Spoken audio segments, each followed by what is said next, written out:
Allegiance. Allegiance to the flag of the United States of America and to the republic for which it stands, one nation, under God, indivisible, with liberty and justice for all. Welcome to the Monday, November 18th meeting of the Board of Aldermen. Our first order of business is additions and deletions to the agenda. I'd like to move the executive session to the end and move the Board of Cannabis Commissioners closer to the top just before consideration of special event permits, so our young guest doesn't have to stay too long. So moved. Second. I don't think we need a motion just to move them. Do we have any additions or deletions to the agenda? Seeing none. All right, we'll do that. Next up is amendment and approval of the minutes of the previous meeting. Can I have a motion to approve the minutes So from November moved. 4th? Second. We have a motion to approve. It's been seconded. Any debate? Corrections? All those in favor? Aye. Any opposed? Motion passes. Next is public comment, where members of the public are invited to address the board on matters not on tonight's agenda. Chris, did you? Thank you, Mike. Just a quick introduction. Oh, if you could go to the mic. Thank you. I got to get better at this, don't I? Okay, so I'm Chris Keyser. I'm the new rep on Rutland 7. I just offer my face and my voice to you, and a number, 802-236-2304. It's on the record. If you ever, whatever, that's my phone number. Thank you very much for your time. Thank you. Congratulations. Are there any other members of the public who wish to address the board on matters not on tonight's agenda? Seeing none, we'll move to communications from the mayor. Good evening. Can I request that the board moves to untable the motion for Ed Bove to the zoning administrator position? So moved. And pass it out. All right, so we have a motion to untable the nomination of Ed Bove for building and zoning administrator. It's been seconded. All in favor? Aye. Any opposed? Motion passes. And I move to circulate the ballot box. Second. We have a motion to circulate the ballot box. It's been seconded. All those in favor? Aye. Any opposed? Motion passes.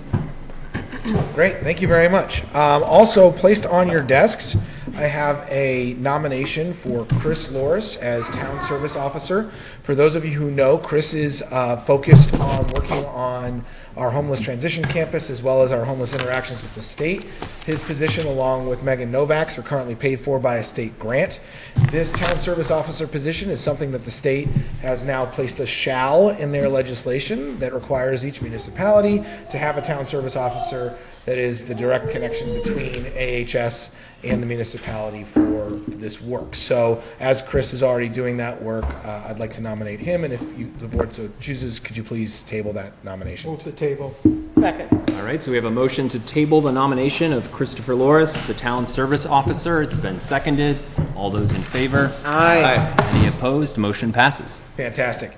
So there's been a lot of chatter about this lately, and I think we're at a point where we can start to talk a little bit louder about it. The Beldens have been working on developing their hotel for some time now. The conversation has been very conceptual in nature. Here's the general ideas. Here are some of the things we want to do. And a couple of weeks ago, they submitted permits to the city to begin their process. As part of that process, they'd also like to submit a development agreement to the city, as well as a letter of intent and a but-for letter for us to review and for the board to review in committee. That helps us not only understand what they need from us, but also apply for the TIF, because their project will require TIF work to be done in order to complete their task because of some of the plumbing and the road work that needs to be done. So with that, I would like to refer to for now, CED. I'm sure this is going to have to go to multiple committees, but for now, for the start, the development agreement, the letter of intent, and the but-for letter to the Community and Economic Development. Second. So moved. Second. All right, so we have a motion to approve these items from the Beldens to the Community and Economic Development Committee. It's been seconded. Any debate? Seeing none, all those in favor? Aye. Any opposed? Motion passes. Fantastic. Just to give you a little perspective on how that's going to work, the development agreement we should be reviewing on our side. The Beldens are also going to look at a tax stabilization and water and wastewater applications. Those will go directly to the RRA. It'll be important that we have representatives from the RRA in the committee meeting so that we can have the conversations two ways about what's going on and where those, how those things connect. Because in the development agreement, it also discusses those two other components. Any questions on that? Fantastic. Thank you very much. Budget, I did place different versions, depending on your preference, of the budget on your desk in paper format. I'll also be sending out the Excel spreadsheet. I wanted to add a couple things in there before I sent it out, so I'll send out the Excel spreadsheet. There's some categorizations if you look on the right-hand side, the percentage of the budget that's above workers' comp. You can see for each line and the percentage of the budget that's everything but the employee pieces. So you can quickly define, what are costs that just come with the fact that we have employees, like insurances, workers' comp, FICA, Medicare, things like that. So that's on the budget as well. We can certainly go over that in detail. Our budget process, for those who are not aware, starts tomorrow night, essentially. We're reviewing the treasurer's budget and finance, I believe, and then I think the other budget we're reviewing this week is recreation and the library. We invite the public to come to these committee meetings. This is your budget as the public, not ours. We want you to come. We want you to participate. We want you to be there and ask questions as well as along with the board. So that process starts tomorrow night at 5:30 in Finance Committee. Any questions on that? Awesome. I'd like to make another referral if the board so chooses. We have been working on a vacation policy here to update some rollover and some ways of preventing the city being kind of held to paying out large amounts of rolled over vacation over time. The policy includes both a benefit for the employees but also a small change. We've run that through our internal personnel committee, and I'd like to refer that along with the non-union employee handbook to the HR committee. Our employee handbook is very old. It's primarily 2008. There's been a couple adaptations in 2018 that are very rough at best, not even actually authorized from what we can find. So we need to have this discussed. Ellen in HR has been working on, our HR director has been working on this, and we hope to have something for the committee to review here relatively shortly. So moved. Second. All right, so we have a motion to refer the city's vacation policy and non-union employee handbook to the Human Resources Committee. It's been seconded. Any debate on the referral? Seeing none, all those in favor? Aye. Any opposed? Motion passes. Fantastic. All right, just a few more things. This week I did get the opportunity to sit down with Michelle Monroe from Senator Welch's office for about 2.5 hours. We just had a lot to discuss. And some of the things that we went over, being that Peter Welch is the federal representation from Vermont to DC, tried to keep the conversation in line. Things that are happening in Rutland where we can use federal assistance, where we can have federal conversations with federal agencies, everything from our tight connections to HUD through the Housing Authority, all the way through what other services can we find access to. Not necessarily just on the financial side, but maybe on the support side. So we found really good connections with HUD over the past few years, but we want to go beyond that. We're looking at, you'll hear tonight about the local hazard mitigation plan and FEMA dollars. FEMA dollars right now are very, very restrictive in certain ways, and we don't have the access to use them in some ways that we would like. That was part of the conversation. And we even talked about what federal programs exist out there to try to help alleviate some of the issues that we're finding within the municipality on homeless and other items like that. So, great conversation, a lot of follow-up in the next few weeks. But if you would like, if you have anything in mind as the board that you'd like me to pass along in our follow-up conversations, please send me an email and let me know. I'm happy to pass that to Peter Welch's office. Any comments, questions on that? Awesome. All right. Couple quick things to go. 3-acre rule for those of you who have been following this. Rutland, because we have an impaired waterway with Moonbrook, our impact fees are exorbitantly high. We are sending a letter to the governor along with the 3 senators from Rutland County requesting that the governor take into effect that we will be working on a flow restoration plan for Moonbrook and that the state take that into effect for assessing those impact fees. So for one example, because we don't have a flow restoration plan in place, there is one 3-acre site that their impact fees are well over $200,000.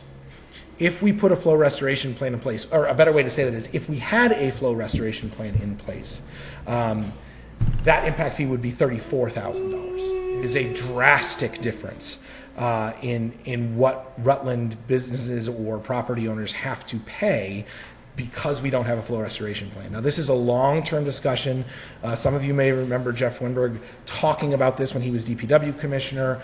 At the time, the state was requesting a flow restoration plan without any real justification for it. And then when the 3-acre rule came into effect, that flow restoration plan became a metric in which those fees were assessed. So not having one has actually negatively impacted Rutland. So we are actively working on trying to resolve that. You will hear from Ted, our assistant city engineer, more about this in the coming future. Any questions on that one? Is that an, if I may, is that an issue should be referred? Yeah, we could refer to DPW now. That would probably be good, so that's already So included. moved. All right. Second. Would you summarize the Motion referral? to refer the flow restoration plan to the Department of Public Works. Okay, referral of the flow restoration plan to the Public Works Committee. It's been seconded. Any debate on the referral? Seeing none, all those in favor? Aye. Any opposed? Motion passes. Fantastic. All right, so I've got 3 things to go, and I'll kick it over to our city clerk real quick to give us a quick update on the election and the electoral process. Okay. I just wanted to give you all some stats of how we did for the general election. It was very busy in our office. Between October 1st and November 4th, the day before the election, our office registered 256 new voters. And on election day, same day registration, we registered 181 new voters. So that is quite a bit, and our total voters has now jumped to 11,624. Turnout, we had 66% of the registered voters voted. I was hoping it was going to be higher, but so far 2020 still tops that. And I also wanted to thank Representative Kaiser for his nice letter that he put into the paper recognizing the clerk's office in the election. Thank you for that. And the last thing, which I think is kind of a big deal, the girls in the office feel it's a big deal too, is that since doing elections, we have never had all 4 of our wards balanced correctly. So that means that every line marked off matched every ballot that went through the machine. So this is the first time since I've been here that we actually were able to do that. So I think it's a good testament to the staff and how we dug into the details and were able to do that. Awesome. So those are my updates. Congratulations, that's wonderful. Very much. Veterans Day was celebrated on Monday, and there were a lot of events going on in Rutland. So for those of you who don't know, we actually have the first Vietnam Veterans War Memorial in Rutland City. It's #1, and it's they're the first group in the country. I was not able to attend that celebration, but I was able to attend both the VFW and the Legion celebrations. It was great. People shared stories.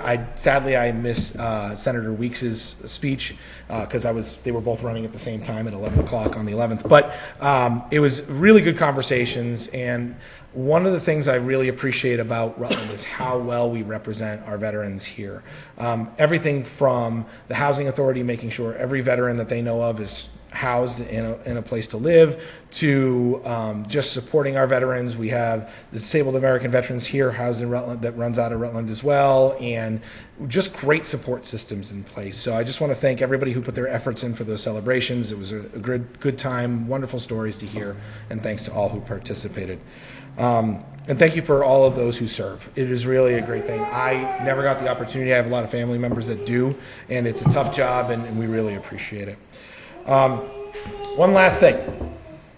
We are having a water informational meeting this Wednesday at 7 p.m. at the Rutland Recreation Community Center. We would like everyone who can to attend. We are going to be discussing our disinfection byproducts in our water and the remedies to solve that problem. It is very important because this is probably the last time before we move to the next step that we're going to have a public meeting on this. So it is very important that if you have thoughts, if you would like to learn more, if you would like to understand what the city is thinking, that you attend this session.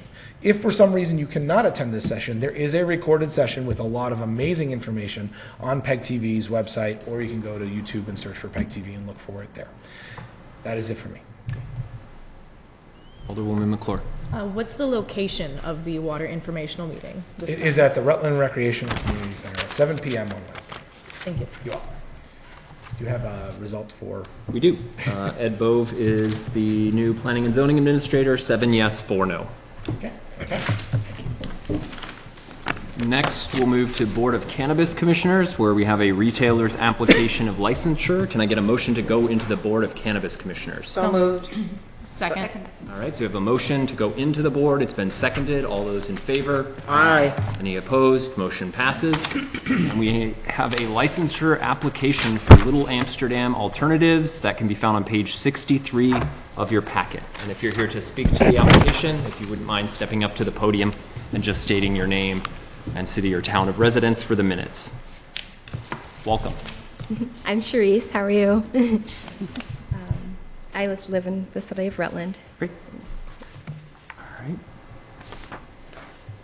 Do we have a motion to approve or deny the application for licensure? Make a motion to approve. Second. All right, so we have a motion to approve. It has been seconded. Any debate on the motion? Alderwoman McClure. I'd just like to ask the applicant a question or two. I'd love to know your plans for the building. I took a look at the address. Looks like it might need a little bit of love. Is there any sort of plan to bring a kind of industrial look to the building outside? The exterior is a little unique in its current iteration. Yes, it is. It's currently a consignment store. So I believe the signs would probably be coming down, looking to expand the parking lot a little bit as well. Yeah. And doing some work on the inside as well, a little bit of renovation update. Yeah. Hours of operation? I'm thinking like 9 a.m., 7 p.m. around there. Any additional questions from members of the board? Seeing none, we have a motion to approve. All those in favor? Aye. Any opposed? No. Motion passes. Thank you. Can I get a motion to go out of the Board of Cannabis So moved. Commissioners? All right, all those in favor? Aye. Any opposed? Motion passes. And you're welcome to leave whenever you like. You don't have to stay for the rest. Consideration of special event permit requests. We have none. Reports and letters from department heads and officials. First up is Barbara Spaulding from the Rutland Redevelopment Authority with a recommendation to approve a business incentive assistance plan for a givable loan. This is on pages 1 to 9. Hello, good evening. So Sherry Prouty and Paige Prouty are applying for a $10,000 buyout forgivable loan to expand Prouty's Parlor for ice cream to 62 Merchants Row. The application meets the criteria of the buyout through more than $10,000 of personal investment. The advantages of the new location include handicapped access and collaborations with the Sandwich Shop, Wonder Feet, and the Boys and Girls Club. Funds will be used to build a public restroom on the first floor and purchase a smoothie machine to offer maple creamies. The RRA board met with Sherry Prouty on October 22nd and tabled the application until November 12th, at which time the RRA board moved to recommend to the aldermen approval of the $10,000 buyout forgivable loan to Prouty's Parlor. And Paige Prouty is here this evening to answer any questions that you might have. Alderwoman Taddeo? Motion to suspend the rules? Second. All right, we have a motion to suspend the rules and take the matter up tonight. It's been seconded. Any debate? All those in favor? Aye. Any opposed? And I will move to approve the $10,000 buyout forgivable loan to Prouty's Parlor. Second. All right, we have a motion to approve the buyout loan, and it has been seconded. Is there anything you wanted to say, or any questions for the applicant? Alderman McCann. Thanks. So I know you're moving from Evelyn Street to Merchants Row. Can you talk a little bit about the experience you had in the current location and what you expect to do moving to the new location? Did you mean our experience in the past location and what we plan to do in the current location? Yes. Excellent. We had a wonderful time experimenting in a space that we were able to rent. It was an excellent way to start on a smaller scale while we had the ability. And when the opportunity came to be in a space that we'd be able to own, it felt like a great dream come true. We plan to continue to serve a lot of ice cream, make more ice cream cakes, and be able to offer more private and intimate experiences for our guests. There's a second floor that we're able to offer private events, and we'll be able to give people the opportunity to have a little bit more of an more stuff. It's good. It's good. Any additional comments or questions from members of the board? So we have a motion to approve the buy-up loan. It has been seconded. All those in favor? Aye. Any opposed? Motion passes. Thank you. Thank you. Next up is Chief Lovett with an update on the City of Rutland 2025 Local Hazard Mitigation Plan. The plan is on pages 10 to 45 of your packet. Welcome. Good evening. On October 21st, Maggie O'Brien from the Rutland Regional Planning Commission presented the plan for your review. We've solicited public comments in the past from the electorate, and the end result is hopefully everything will move forward. Is there any objection to the board of the content of the LHMP and granting an informal approval to the Rutland Regional Planning Commission to continue to work with the city planning team on the development of the second half of the plan?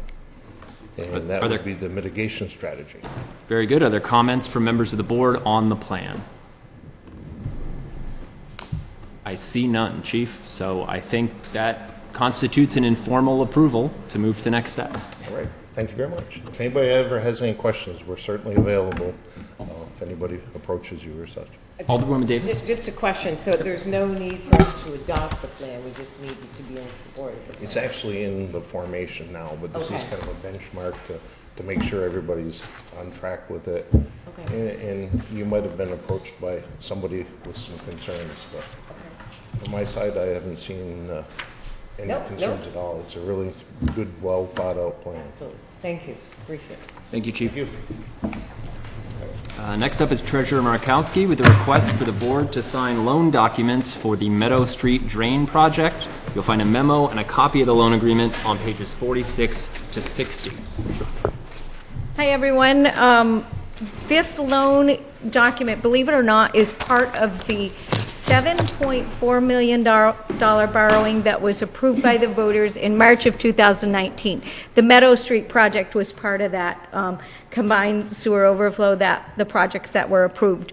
So this is a planning grant that goes with that. We also have an $814,000 state loan grant that goes with this project. So tonight I'm just looking for the board's approval to review and sign this document so we can go ahead and get it back to the bond bank. I'll move to suspend the rules. Second. All right, we have a motion to suspend the rules. It's been seconded. Any debate? Can't find it. All those in favor? Aye. Any opposed? Motion passes. And I'll move for the approval of the loan agreement RF1-333-2.0 for Meadow Street Sewer Separation Project in the amount of $103,100 and circulate the document for board and treasurer's signatures to be attested by the city clerk. Second. All right, so we have a motion to approve the loan document. It's been seconded. Any debate on the motion? All those in favor? Aye. Any opposed? Motion passes. Okay, thank you. Thank you. Treasurer's up again with the treasurer's report for October 31st for the city and the RRA. Okay, I'm going to start with the RRA tonight because I always leave it to last and kind of forget. So when we're looking at the end of October, we're 33% into the fiscal year. So if everything was being charged equal monthly, we would want to see every department at least 33% or under. Some are over, and it's just a matter of timing of spending, not necessarily that we're over our budgets. The RRA right now is at about very close to that 33% total expenses. The RRA board also reviews these reports at the regular meetings, every other meeting. Cash in the checking account for the RRA, $160,000. I think I've gone over before, the RRA has assigned funds for projects, capital projects, $45,000, business development of $49,000, $26,000 in admin reserve. Also, funds were set aside for the Rail Gateway project, which was originally, I always called it the Amtrak project, but for that project. And then we set aside funds this year to support the downtown signage, updating signage downtown. So those things are there. So if you ever have questions on RRA finances, please reach out to anyone on the RRA board, or if you have questions for me. I did note, I kind of wrote down, if you went through the report, a couple of the items that were overspent and why. So, any questions on the RRA?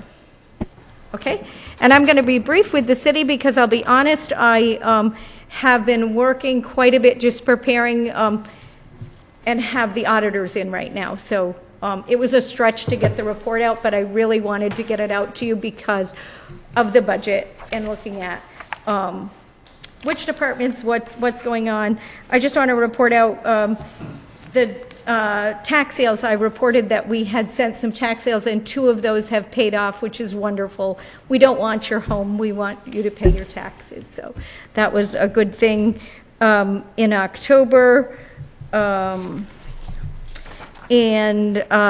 citywide target, we're like, I said 33% city, on the city budget, we're at 37% when you're looking at the expenses.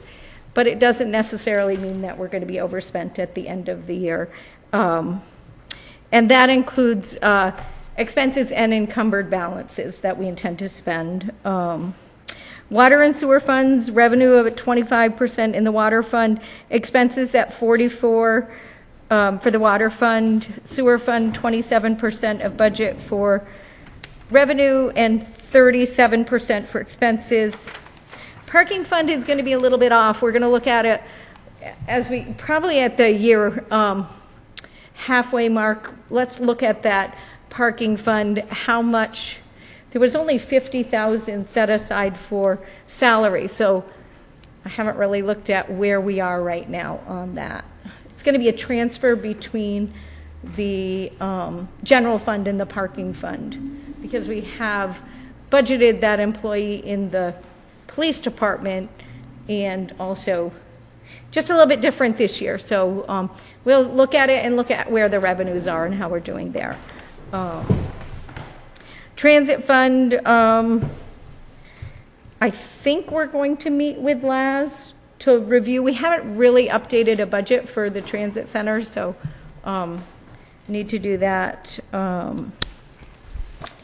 Sorry, those are the things that I have, and I wanted to report out, and I'm sorry I meant to get this out to you, was we did receive that the first quarter installment for the local option tax.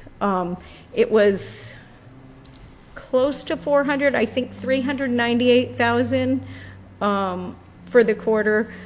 It was a little less than what we had last year, but the reporting period was different. So it seemed to make sense to me that we're still on that target of the 1.6, which we had last year. So that came in that first week in November, and I'm sorry, I'm just overwhelmed with work right now. So any questions for the treasurer?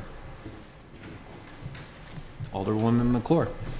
When we take the time to break out that parking fund, I was just wondering if it would be at all possible to separate out the data from the revenue gathered during peak foliage for the last 2 years and compare it with this year having Park Mobile fully implemented and usable. I'd just like to see. I think I could do that, but what I would ask is that you send me an email, kind of specify what you're looking for so I don't come up with things that you don't need, but I'm happy to do that. Awesome, thank you. Thank you. Very good, thank you. All right, thank you. Moving on to reports of standing committees, we have Alderwoman Davis's report from the Public Safety Committee meeting of November 14th. This was emailed. Thank you. So Public Safety Committee met November 14th at 5:30. The topic was the Christmas convoy for Casella. Members present were Alderman Taddeo, Gillum, and Davis. Others were President Talbot, Alderman Barbagallo, Mayor Dunges, Commander Whitehead from the Police Department, Nate Mount, and Josh Trapini from Casella's. The Christmas convoy will take place on Friday, December 6th. The parade will begin at 6 p.m. in West Rutland. The route will be from West Rutland to Route 3 to Proctor to Pittsford and taking Route 7 into Rutland. The convoy will take a right onto West Street and a right onto Strong's. It will continue on Strong's Avenue to Route 7 South and take a left onto Allen up to the hospital, a left onto Stratton, a left onto Woodstock, a left onto Main, a right onto West, and back to West Rutland. The request is for the city to provide a police escort. Commander Whitehead was concerned with liability as traffic laws would not be obeyed, such as stopping for red lights. The city attorney will have to weigh in on that liability. The sheriff's office, state police, or game warden will be leading the parade at this time. They have also requested to have a table with hot chocolate in Depot Park for those who are watching downtown. They will connect with Kim Peters from Recreation Superintendent. I did reach out to Kim. She had no issues with the request, and I asked that Mr. Mount contact her. I also reached out to the city attorney, but she was not available. The motion was by Alderman Gillum, pending the city attorney's position of liability to support the Christmas convoy, and requests the mayor do a resolution to have the city support all celebratory events within the city. This would include escorts for your high school teams, and I so move. Second. With that said, we are not asking the police or fire to take a position and participate. That would be based on liability. We are just putting a motion of support. All right, so we have a motion to support the Christmas convoy and request a resolution from the mayor of city support for all such celebratory events within the city. It's been seconded. Debate on the motion. I'll just comment. Last year, the Casella parade, I had heard about it in this venue here, and then it sort of slipped my mind, and I was walking downtown for dinner and just happened to come across it, and it was pretty awesome to see it. I mean, it was a huge event, and all the lights and the trucks, and it was great. I'm excited that they're doing it again. And I'll note that this motion is pending city attorney review. Right. The parade will take place either, the city just would not be participating, city in the meaning of police or fire. Any additional debate on the motion? All those in favor? Aye. Any opposed? Motion passes. Reports of select committees. We have Alderwoman Taddio's report from the Environmental Sustainability Committee meeting of November 7th. This is on pages 61 to 62. The topics were the JCI contract and the possible addition of the chiller and the HVAC at Giorgetti Rink. Committee members present were myself, Alderman McCann, Alderman Barbagallo. Others present were Mayor Dunges, President Talbot, Alderwoman Davis, Alderwoman Savage, Treasurer Markowski, Dean from JCI, Rec Superintendent King Peters, and then also from the Rec Department, Tyler Dowlin, Conrad Zeller, Zachary Phelps, and from the Herald, Gordon Druchillo. The meeting was called to order at 5:30 p.m. The purpose of the meeting was to discuss the possibility of adding the replacement of the chiller at Giorgetti Rink to the JCI environmental contract. Superintendent Peters explained that replacing the chiller is the top priority for the Rec Department. The cost of the chiller alone is $1.6 million. Originally, JCI proposed replacing the chiller and HVAC and doing some other energy efficiency repairs. Tyler explained that to successfully install an HVAC, more work would need to be completed at Giorgetti Rink to repair the left side of the wall, which has an insulation hole in it. The chiller is a 50-year-old system, and if it breaks, it could be very dangerous for people in the surrounding area because ammonia could be released. If the rec replaces the chiller through American Refrigeration, who is already contracted with the city, it will be a base rate of $1.6 million. There are 3 options for the chiller. Option 1 is do nothing and hope the chiller doesn't fail. Option 2 is to go out to bond and ask the city voters to support the chiller. This option delays beginning the project until March 2025 when the voters would choose whether to go out to bond. Hopefully, the bond rate would be at about 2.6%, but we would not know until March. Option 3 is to have JCI add the project to the environmental contract. JCI would carry the mitigation of risk. JCI will get us these numbers before the full board meeting. They are listed below, and I can read those in a minute. A combination of options, including using the Mary Giorgetti Fund to pay the first 2 or 3 years of repayment for the chiller, or looking at the 1% option tax for part of the funding. Ultimately, the committee determined that it would not make a final decision without the total cost and final numbers. The JCI project will remain in committee. The Environmental Sustainability Committee decided to discuss the final project with the full Board of Aldermen and decided that we could suspend the rules if we wanted to make a decision today. This meeting had adjourned at 6:44 p.m., but I am going to just let everybody know what the how JCI responded, and then invite Kim up to just make a final recommendation.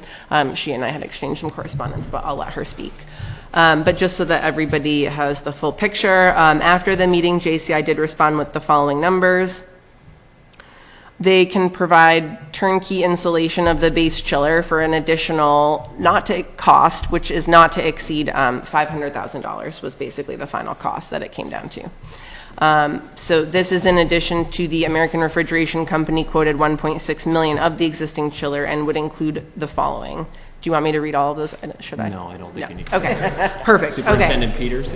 Yeah, perfect. So it is my recommendation, Tyler Dahl and also the mayor's, that to not move forward with JCI. The conversations around a bond vote, either with the capital improvement plan or on its own, will be decided in the next 4 weeks. So when those meetings come up, it is in rec committee. So that's probably where we'll keep it. It may have to go to finance, as Mary has also been involved in this project and is following up. We will need to know something in the next 4 weeks. So please, when that meeting happens, I hope that we can get a full attendance to make those decisions. Mayor Dunges? Yeah, I just wanted to add a couple of comments. Kim and I discussed it after seeing the email and found that the cost to have it looped into the JCI project was just too high. We know that Tyler and his team can manage the project from a city standpoint. It won't take them that much longer. ARC is going to do a good job if we can get them to do it. So I think we can process it through that. But that does require, there's two paths here. And the path I'd like to see, because this is a capital project, is to go through the CIP process. So as we come to the board, after we're completed with the budgets, we're going to start, once we're done with the budgets, and hopefully we set that tonight, right? So once we're done with that CIP process, we'll kick that into final gear with the Planning Commission, with the board, to do some final reviews.